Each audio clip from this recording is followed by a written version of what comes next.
Good morning, everyone. This is Ted Murmagos, Division Director at the Delaware Division of Child Support Services. And this is the December Child Support Connection. And we had to reschedule it. So I'm just looking at my calendar. We had to reschedule it from December 1st. And due to some other scheduling conflicts that I had. So really grateful to be able to come to you from the child support offices here in the state of Delaware to talk a little bit about what we're doing as a child support agency and just wanting to share with everyone the things that we are working on. And as I've said before in many times doing these child support connections, another reason why we like to have this interaction with folks here in Delaware is to explain what child support does, but to more importantly answer questions from the public. So not sure how many questions we'll get today or how many folks will tune in to learn about child support because we had to reschedule, but I'm here and I'm hoping that we will get some questions in the comments section that I can address. So I'll say this part, and I've been doing this more recently, is just to kind of give everyone a heads up that in the comments section, we definitely want to take questions from the public, but it's important that that people do not put personal information in the chat because we don't want to unnecessarily expose individuals who obviously don't want their information shared with the public. And then the other thing I like to do is to make sure that I start off all of these child support connections the same way, and that's by sharing with everybody our mission statement here at Child Support, so that everybody knows, like, this is what we live by. One of the things that is important to me is that individuals are treated with dignity and respect, not only when I'm dealing with and working with individuals about their child support situation, but with members of my employ here at Child Support. The one thing I definitely don't like to hear is that folks came to our child support office or spoke to somebody on the telephone and was not treated professionally. And one of the things I always share with our employees is, we screw up, we make mistakes, we do things incorrectly sometimes, but we should apologize. We should inform the client what we're going to do to try and rectify or try and fix the situation, and then try to hopefully move forward. There are situations, and I'm dealing with them myself when I interact with the public. There are situations that oftentimes we're asked to really go back and try to rectify a situation that we really just can't rectify it, and by like trying to go back and adjusting something, or asking another state on our behalf to try and rectify something or fix it. It's just because there's no method or means of going about doing it. And sometimes it's a hard pill for people to swallow, that there's not a complete answer that's going to satisfy them. But we try hard to limit those situations, or we try hard to at least find a solution moving forward, and working with our employees to try and resolve those challenges. So I'm going to go ahead and read our mission statement, and then talk a little bit about some things that are happening here at the Child Support Office. And then hopefully by then some comments will come in, or questions or concerns that I can address. But if not, I have some stuff I can talk about to share with the public, share with folks about what we're dealing with and working on here at the Child Support Office. So let me start with our mission statement. It's our mission at the Division of Child Support Services here in Delaware to deliver quality customer support by partnering with parents to deliver and improve the lives of children and their families. You know, it's not only financial support, and we're going to talk a little bit about this in part 2 of our mission statement, but we really are, you know, we want to partner with both custodial and non-custodial parents, and I make pleas every month when I do this Child Support Connection, that we really want to hear from non-custodial parents. And I know people may be watching this video later, and we want to encourage non-custodial parents to participate in these Child Support Connections, to let them know that they have a place they can be heard, and let them know that they have a forum that maybe get some of their questions answered. But part 2 of our mission statement is that you know, we customer supports by partnering with parents to improve the lives of children and their families, and then this is achieved through obtaining accurate child support orders at family court to meet the financial, medical, and emotional needs to promote family self-sufficiency and the best outcomes for families. We want to make sure non-custodial parents that when we have to send you to family court to create those child support orders, that we're giving you, and custodial parents of course, but that we're giving parties the information they need to help them, you know, maneuver through, I always say this, to maneuver through that family court process. It can be complicated.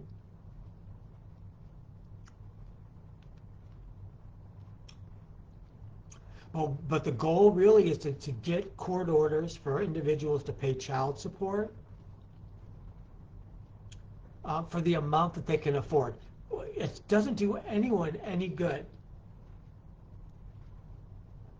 to have individuals go to family court and to get that court order created, and for the courts to create child support obligations that they can't afford, because no one's going to be able to meet it. The non-custodial parent is not going to be able to meet that obligation if it's not based accurately on their employment history and their employment status. So individuals who are working, you know, and they have a court order, we will go and send a wage withholding to that employer to have payments come to our office. But you know, we want to promote family self-sufficiency, both parents, and make sure that individuals are going to court with the, you know, with their pay stubs and with their financial information, so that the courts can create those accurate child support obligations. So that's our mission statement. And you know, like I said, it's really important to us at Child Support. It's really important for us, and I'm gonna post it in the chat for people to see whenever they come to this video. But it's very important for us so that individuals know what we're all about here.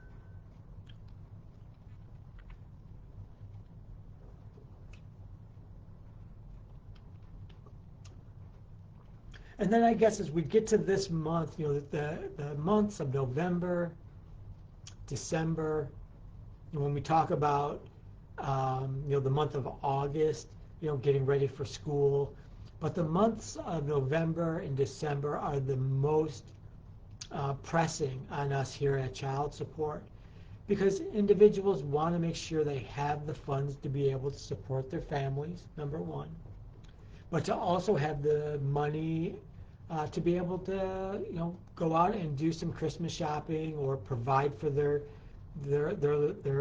children. So we at Child Support, we get a lot of inquiries in the month of November and December getting ready for that holiday season. And it becomes more and more difficult for individuals to be able to support their children. And stress levels go up and all of that. So, for our employees here at Child Support, this time of year is also difficult because we understand that individuals are under a little bit of stress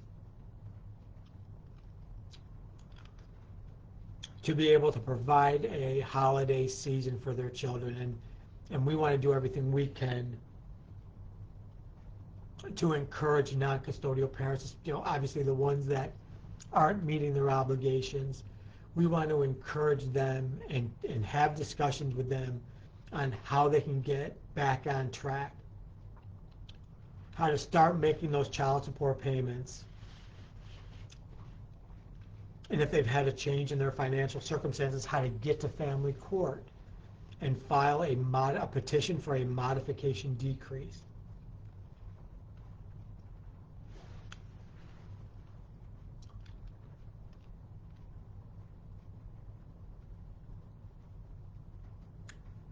But for individuals that are trying to, make sure that their children have, happy holidays and, being able to support them, it's so important for that family unit. And, we want to try to do everything we can in order to make that happen. But it's hard. It's hard.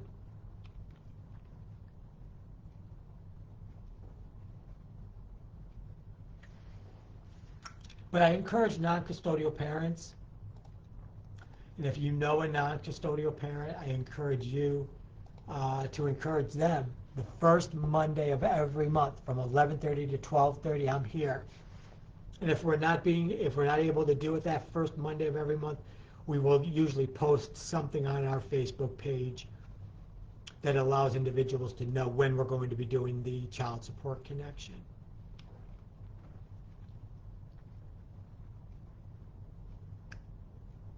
So I thought what I would do is continue where I left off last month to talk a little bit about some of our enforcement activities.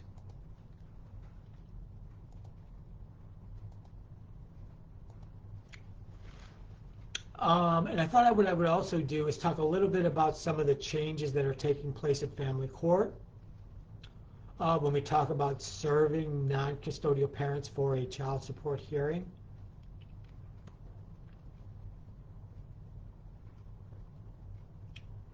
Because what I thought I would do is, it also has to do with encouraging individuals to acknowledge that they've been served. And I've said this before, but I don't think I've said it in quite some time, so I guess I'll go ahead and say it here. The family court, for any new petition that's been filed, a new support petition, not subsequent petitions when we talk about modifying those child support obligations, but that very first petition that deals with child support, the non-custodial parent has to be personally served.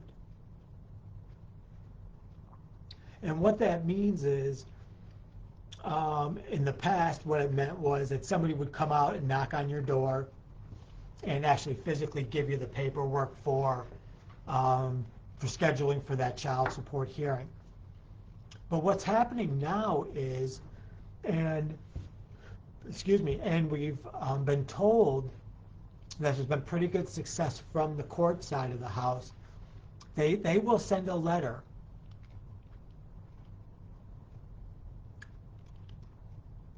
to the non-custodial parent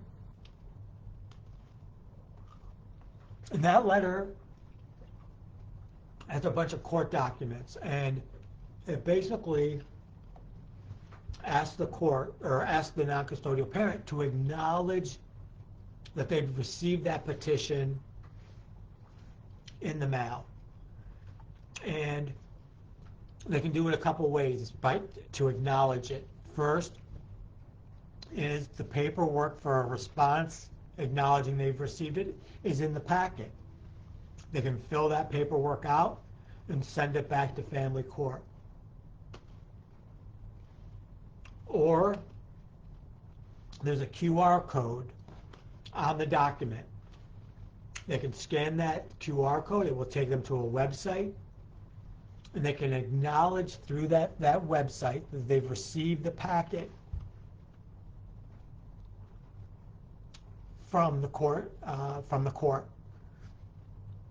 And then thirdly, they can submit to the court that they want to attend a confirmation hearing. And at that hearing, it does not schedule, it does not order X amount of dollars or you're to provide medical insurance or anything like that.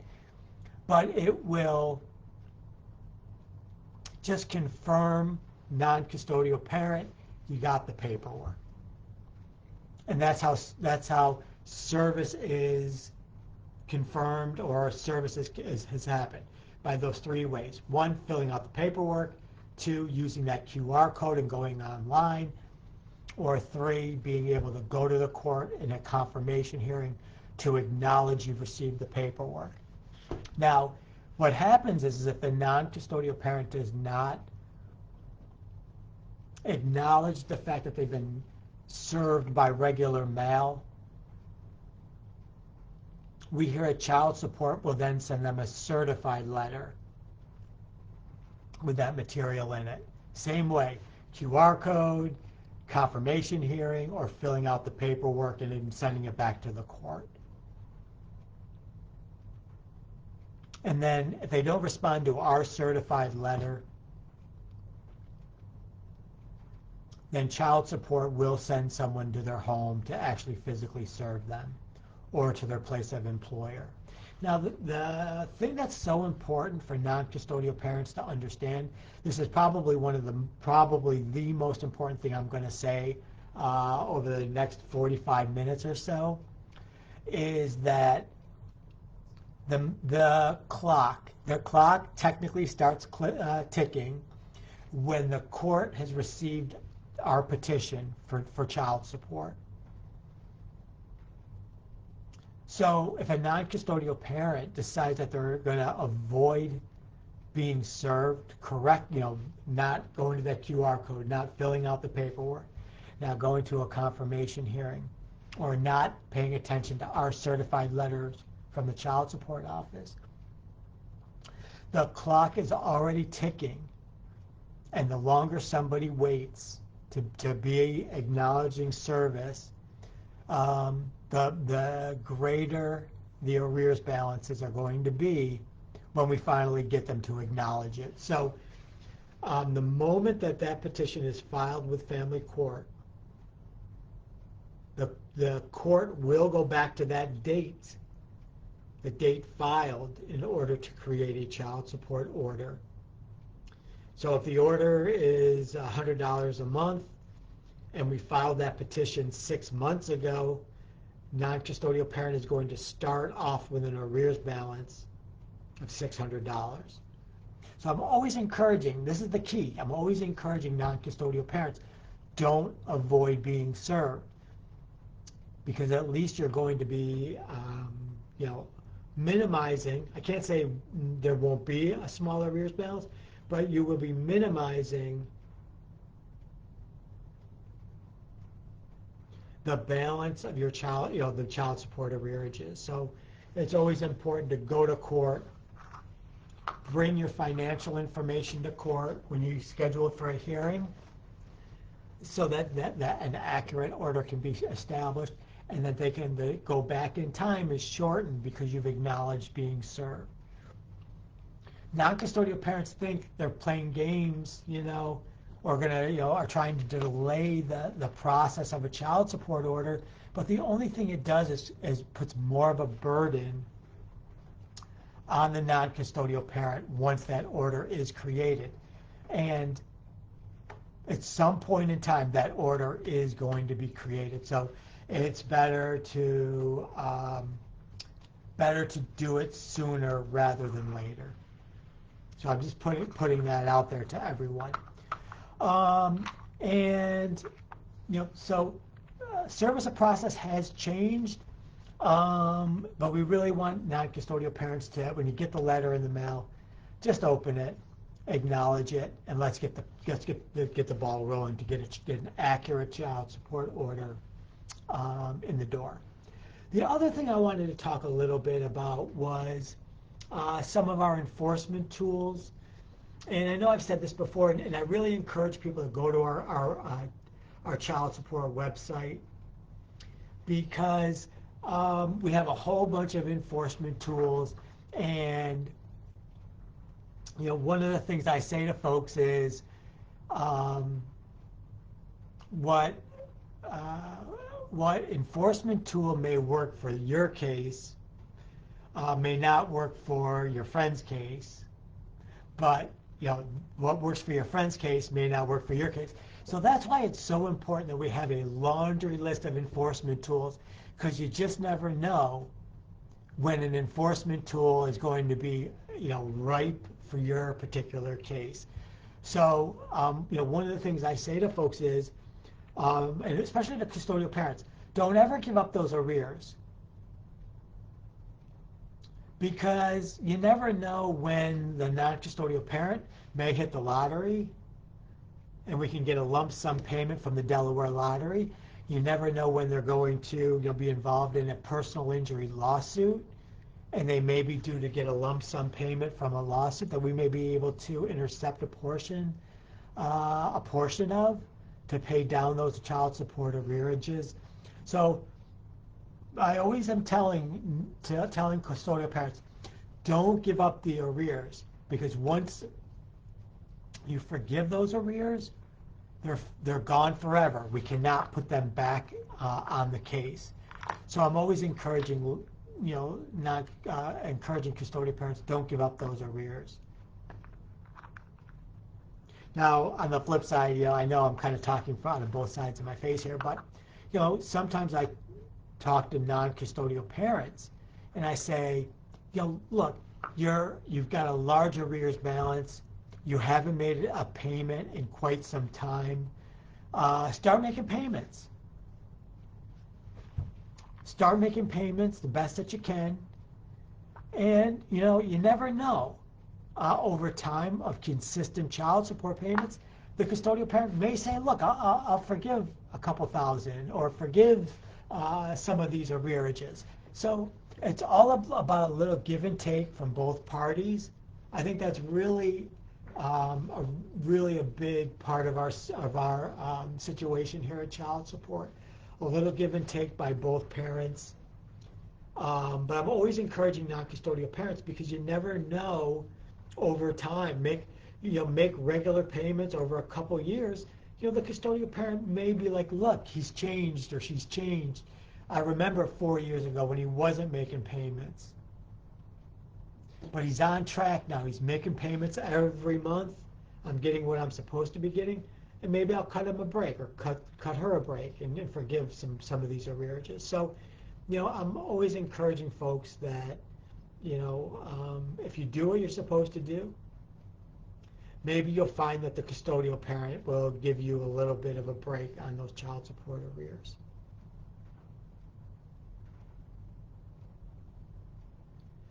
But you never know what enforcement activities are going to be beneficial to your particular case. So I'm always letting folks know, don't give up the arrears.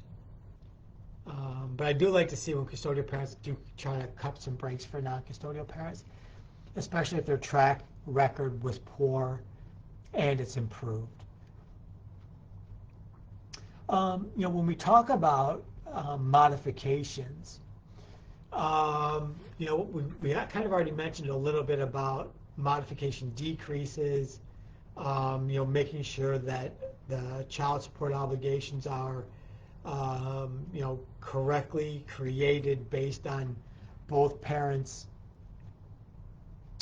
employment history and, wages.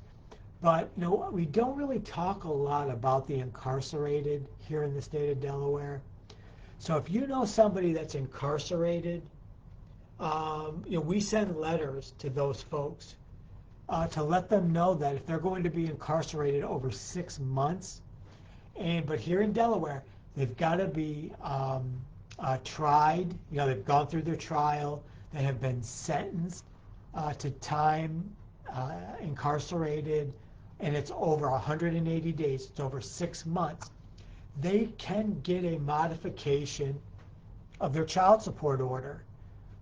And, if they're incarcerated in one of the 4 level 5 prisons here in the state of Delaware, we send them a letter letting them know, here is a blank petition for every case that they may have. Here is a blank petition. Work with your library staff to complete the petition and send it to the family court. And those individuals who are incarcerated over 180 days can have their day in court to get their child support obligations modified.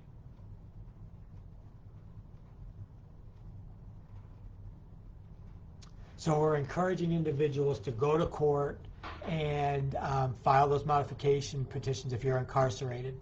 The last thing I want to see is individuals who are incarcerated and have these child support obligations that are based on when they were not incarcerated. They can't make payments, right? Change in circumstances. File that modification petition. Get that order modified down so the arrears are not accruing at these huge balances.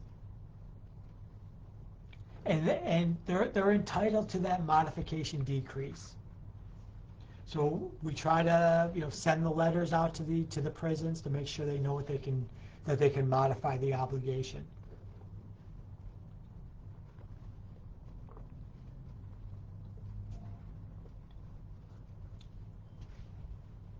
So it's so important. If you know somebody that's incarcerated with child support obligations, that you let them know that we can modify their obligations.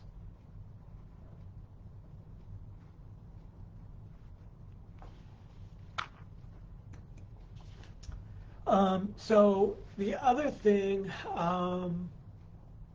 to talk a little bit about some of the things we do here at Child Support, our employees are involved in family court mediation.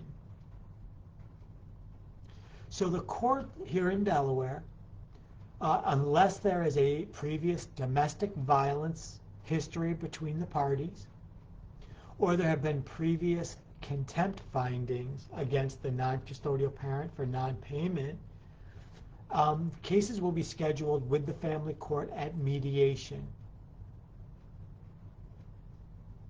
And if it's scheduled for mediation, there's going to be, and currently mediation sessions are occurring by Zoom. You can attend the family court hearing in person, but if you can do it by Zoom, take a lunch break or can go and take some time off from work and just sit in your car and do the Zoom hearing. But our child support specialists are there, whether it's electronically or in person, to help help both the mediator and the custodial parent and non-custodial parent understand how the mediation process works, and to be available to answer questions from a child support program perspective. So we do send them to mediation. Now, if the hearing is before a family court commissioner, There is an individual from the Department of Justice, a Department of Justice attorney that is there to represent the state and to assist the creation of child support obligations at the commissioner's level. But it's something that I think we need to talk a little bit more about, because we don't want people who are going into family court to have to go into court thinking they're all alone. There is somebody from the child support program there to help you.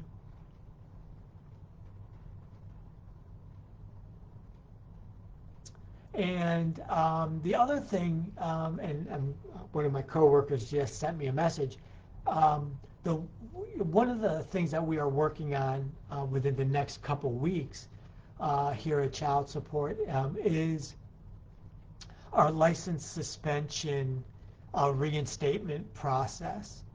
So we did this very successfully 3 or 4 years ago. And one of the things that we found, I went to a town hall meeting one time, just to give you a little bit of the backstory. Went to a town hall meeting, and one of the non-custodial parents stood up and was asking a question about his license, and he said that his license was suspended. But he didn't, number one, he didn't know that it was suspended. He must have not gotten the letter that we sent him. But number two, he had been making payments. And his license was suspended like 5 or 6, maybe even longer, 5 or 6 years ago. But he had been making payments since, consistently. And I was able to verify this. I came back into the office after that town hall meeting and looked him up. And he was making his monthly payments in full for years. And we talked a little bit internally about, I wonder how many more cases are out there where the non-custodial parent's license had been suspended years ago, and he had been making payments. And I see there's a comment in the chat, so Ms. Hyatt, I will get there as really quickly. I just want to finish talking about our license suspension project. We were able to give back like 600, I think it was, it was like a huge percentage, 85% of the cases that that license had been suspended. We had a list of like 1,300 cases, and we had the case managers review those cases. We were able to give back 85% of the cases, some crazy number, because the individual had been making payments for 6 months or longer. And we said, why are their licenses suspended?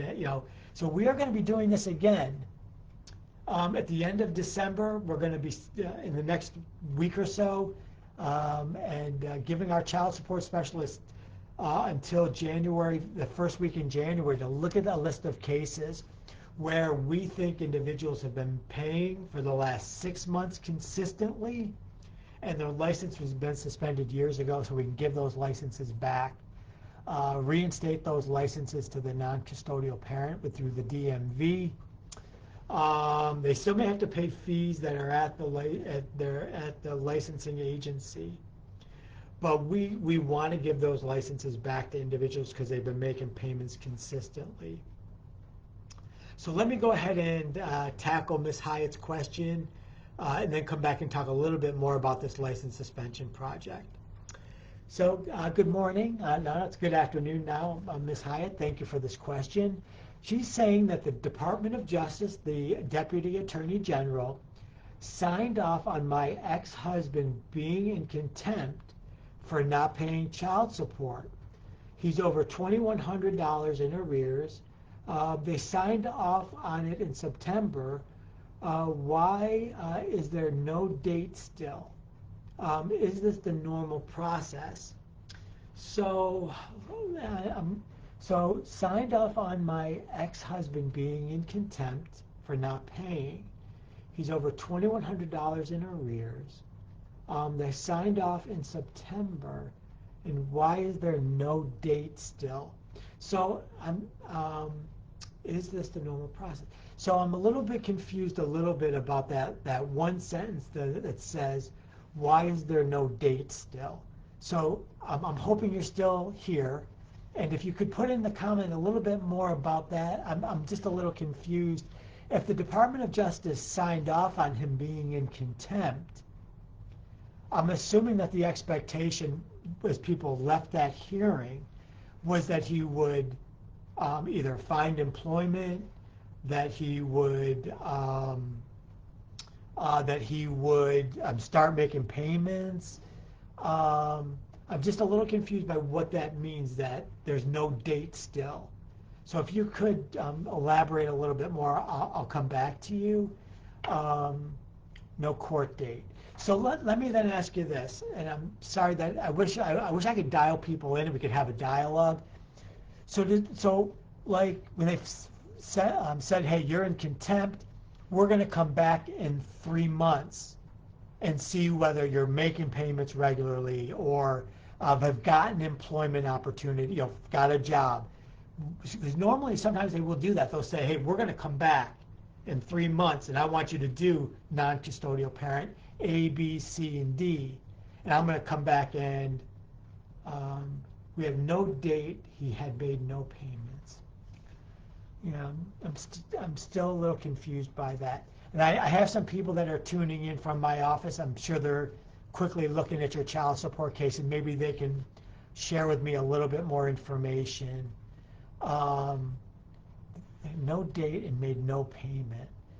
Yeah, so, yeah, I'm really sorry. I just don't understand the situation. But hang tight. Don't leave just yet, because I know I have a couple coworkers that usually will look up the case and fill me in on a little bit more information. I'm going to go to Miss Ann's question and then come back to Miss Hyatt, hopefully with a little bit more information.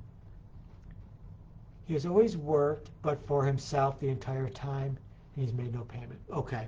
So if there was a contempt finding in September, and he has made no payment since, even though the court said he had to make payment, I'm going to come back to you and still see if my coworkers are looking up your case and can provide me with a little bit more information as to specifics.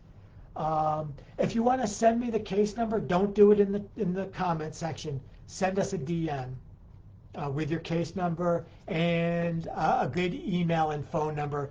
Even though we may have it in our system, at least I can double check to make sure we got that information, and we can get back to you.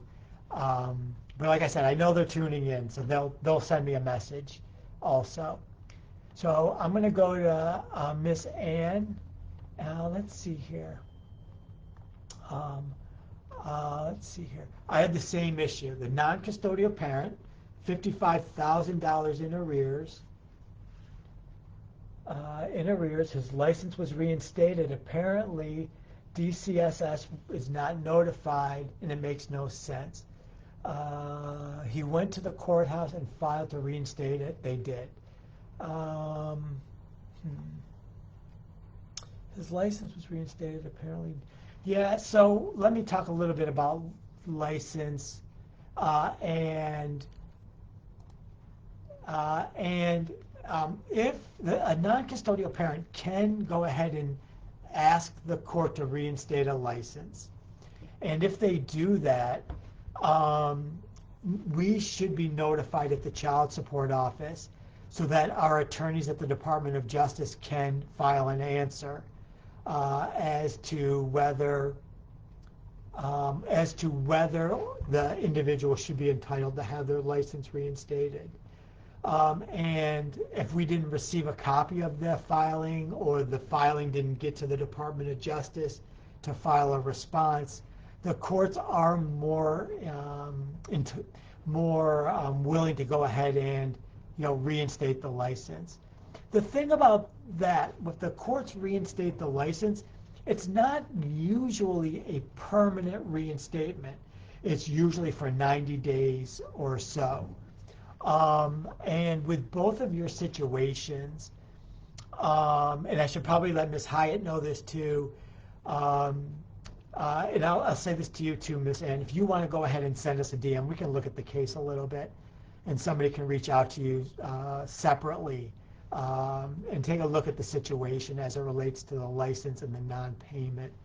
The one thing that I always get a little concerned about with reinstating a license, especially if the person, the non-custodial parent, is self-employed, owns their own company, their business is registered here in the state of Delaware, you know, we can suspend a business license, and you know, that will, I think, in some cases, have a little bit more teeth, because an individual who is self-employed doesn't want to lose their business license, and they're more willing to make some lump sum payments or get back on track. So, Ms. Ann, if you also want to, send us a DM, we can go ahead and have the caseworker take a look at your situation and respond back to you. Because ultimately, in both of these situations, it looks like there was some court engagement and some court interaction. However, payments are continuing not to come in.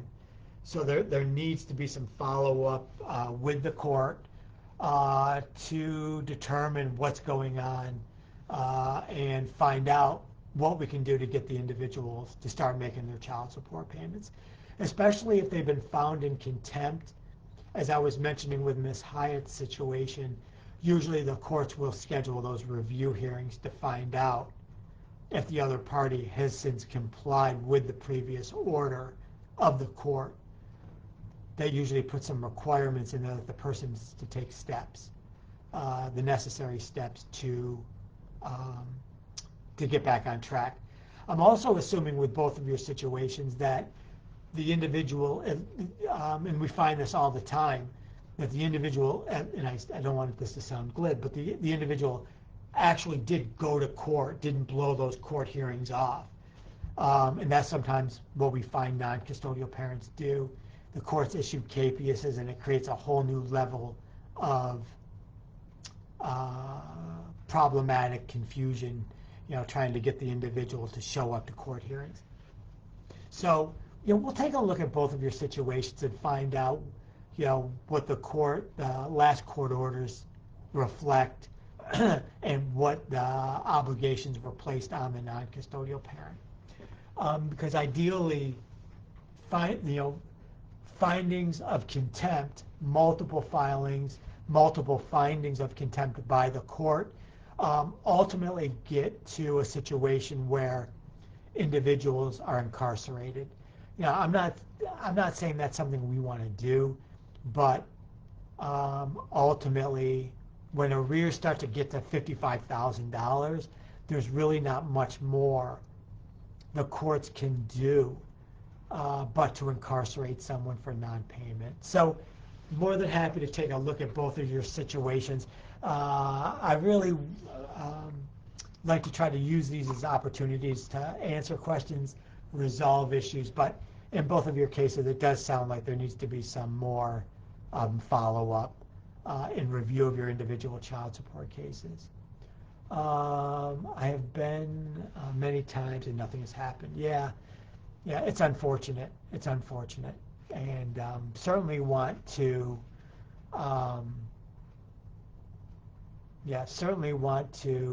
be able to take a look at your individual cases and find out what happened and what the next best appropriate steps are. But just as I was saying before, and I hope you were able to catch that part of the child support connection, don't ever give up these arrearages. Even, we've had, I don't want this to sound negative. We have cases where the children are adults, right? Still in our system. We still go after those arrears until they are paid in full. So always encouraging folks, don't give up those arrears because you never know when there's going to be a hit on a particular enforcement tool. that we'll get those payments. Maybe not all of the payments, not all of those 55,000, but maybe can get a lump sum payment, a lump sum, to kind of bring those arrears down a little bit. So don't ever give up those arrears, and we will continue to do all of the things we can do with all of our enforcement activities to try and get those payments in the door. Just going back to see if I just want to make sure I didn't miss anything from anybody else. Yep.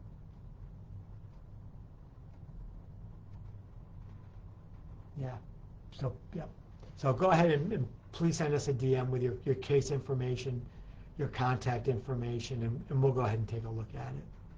Oh, and if your case is under a different name, I know sometimes folks remarry or get divorced and their name changes.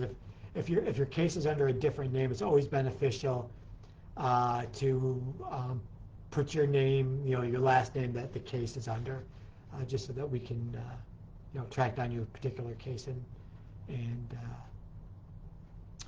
look it up and give you some answers. So when we talk about one of the things too, it's like these two cases are troubling to me because there does appear to be a breakdown, and I hope Miss Hyatt is still with us. I know some people dropped off. I did get a message from one of my employees. That your petition has not been scheduled, and we are going to contact someone at the family court. Your petition has not been scheduled. There does appear to be a breakdown in the scheduling of your petition. We're going to reach out to the family court directly and get that case scheduled. Yep, good. So I hope you heard. We're going to take a look and reach out to the family court, and we have folks we can go to help get that case scheduled timely. So we're going to go ahead and take care of that. My coworker has looked your case up, and we'll go ahead and take those steps. And I'm assuming now that she's going to be going ahead and looking up Miss Ann's case too. So I'm going to kind of wait a little bit here and just continue to talk a little bit about these situations. And this really is why we do this child support connection. Is a situation like Miss Hyatt's. She's sitting out there wondering what's going on. Why is it taking so long?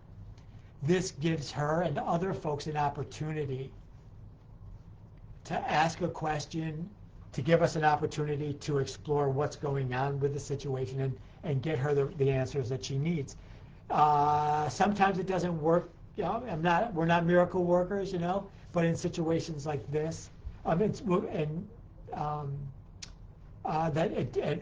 found out what the problem is. We're gonna make the appropriate contacts with the court, and we'll reach out to Ms. Hyatt and let her know what we've done and the steps we've taken with the court. So, but that's one of the reasons why we do these child support connections, to give individuals another mechanism to get information, to reach out.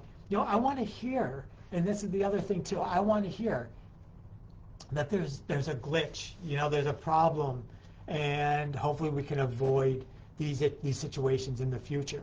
I want to hear if, I want to hear a situation. She just put another comment in. She's contacted her child support specialist here at Child Support, and she always says it's not set up, that she can't do anything. And I want to hear when our clients have these interactions, because that's not the answer that I want our clients to hear from our employees. I want our employees to say, this is the situation, I'm going to follow up with the court directly, or I'm going to go to my supervisor and get help with reaching out to the family court or to the Department of Justice. I really don't like to hear that there's nothing. I don't like to hear that phrase, there's nothing we can do, because there should be always something we can do to try and move a case forward to the next step. Now, I understand that non-custodial parents In some situations, and quite honestly, it happens a lot, some situations where the non-custodial parent is determined that they're not going to comply, that they're going to go in, in the underground. They're not gonna make child support payments, but we will continue to work those cases to get them to be in compliance, whether it's engaging the court, and whether it's having to deal with incarceration, which I don't like, but there are situations where the non-custodial parent is just not going to react to anything else to get back on track. So so we will work, and I will use these experiences like today as a training tool with our employees to get them back on track, and to have them understand what we expect when they're working with the public. So thank you for all that, and I'm hoping, and just to give you a little bit more information, I saw that my coworker in the director's office has already reached out to the court, just did it. She copied me on the email, and it popped up here. So things are going to be moving for Ms. Hyatt.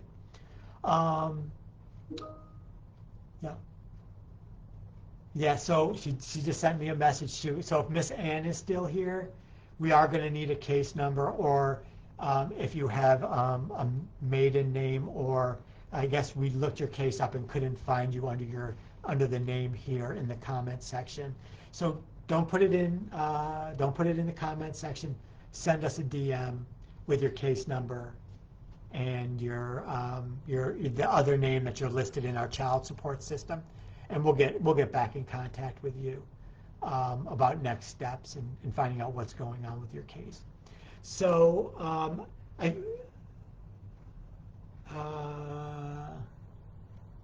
and thank you for that, Ms. Hyde. I appreciate your last comment here.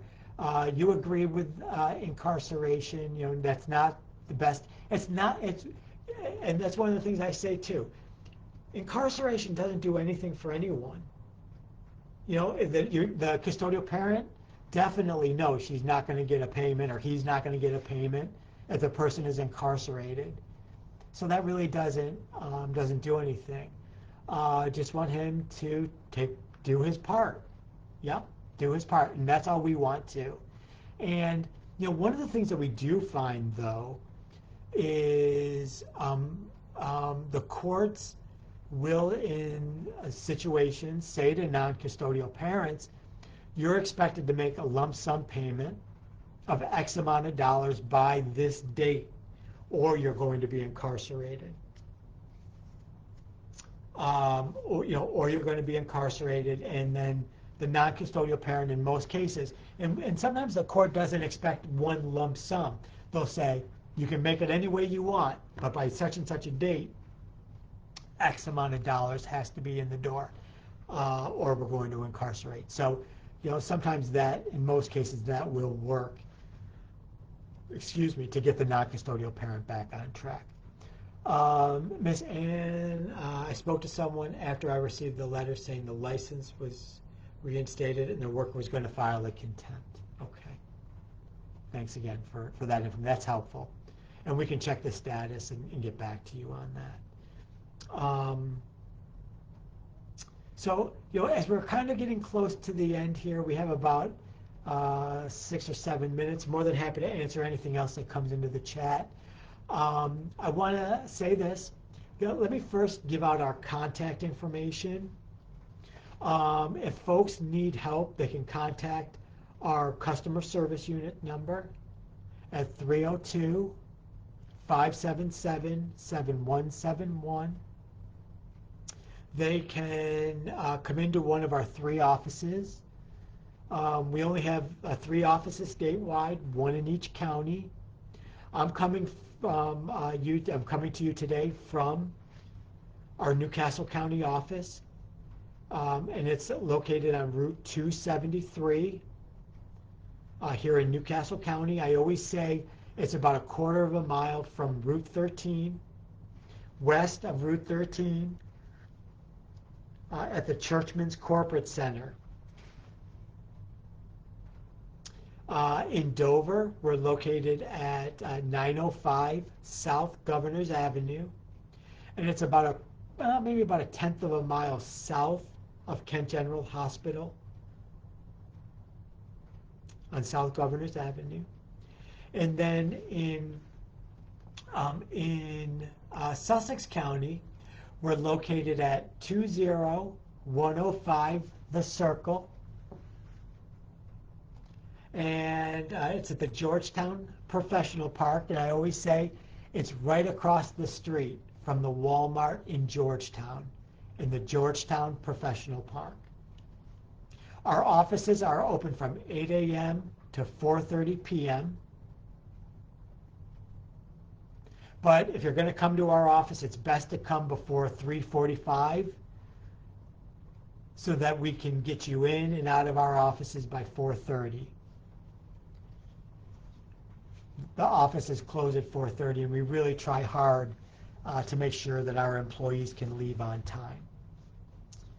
And then the other thing too, and I always like to promote this, is you can go to my.delaware.gov, my.delaware.gov, create a username and password, and once you're into my.delaware.gov, you can draw or pull over the child support customer website. I think it's also called the child support customer portal. You would create another username and password, and you can have direct communication with your child support specialist through what I like to refer to as a quasi email system. And you can communicate with your worker that way. So if you don't like to be on hold, if you don't want to have to come to our child support offices, the child support customer website through the my.delaware.gov app will give you access to our child support. You can not only can you communicate with your worker, I love to say this part of it, but you can look at your account statement and print that account statement from home. You can send us new employer information, new address information.